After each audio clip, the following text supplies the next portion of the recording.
Welcome to MMA Oddsmaker. I'm Nick Kalikas. Joining me today, I have Adam Martin and Greg Delong. Let's get started. Fight number 26 comes to us from UFC 160, another awesome lightweight battle. This time it's between Donald Cerrone and KJ Noons. We're going to start with Adam again first on this one. Adam, I'm going to open up Cerrone as a slight favorite, minus 275. The comeback on Noons is going to be plus 195. With your $5 donated bankroll, give me your take and give me your bet.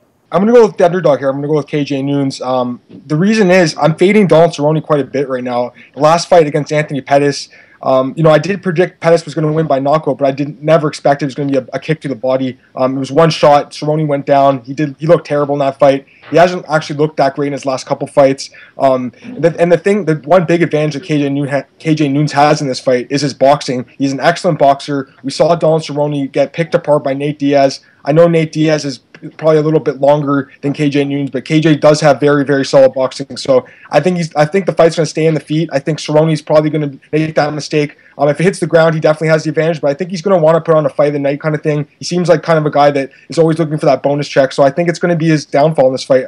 I'm going to go with KJ Noons winning a pretty competitive decision. All right, so Adam is going to go with plus 195. It's going to be 500 to win, 975 on KJ Noons. Let's start over to Greg. Is it going to be Cerrone or Noons? I'm going with Donald Cerrone. I believe he is a better all-around striker than KJ Noons. Obviously, Noons has the boxing background, but he's a much different fighter than Nick Diaz. Doesn't come forward with that pitter-patter volume, and Cerrone with his knees and his kicks, and although he took the kick from Anthony Pettis, and Anthony Pettis is on a much higher level than KJ Noons, we're forgetting the Melvin Guillard fight in between there, where not only did Donald Cerrone take a heck of a shot from a hard hitter, but he came back and ended up dropping him, and I see Cerrone doing the same thing here to KJ with kicks, knees, elbows, punches, and then if it does go to the ground, or Cerrone does need to take it to the ground, he has a definite advantage there. So I see more ways to win for Cowboy, and the more experienced and the better MMA fighter, and I'm going with Cowboy. Okay, Greg makes some valid points on Cerrone here. Minus 275. It's going to be $13.75 to win $500.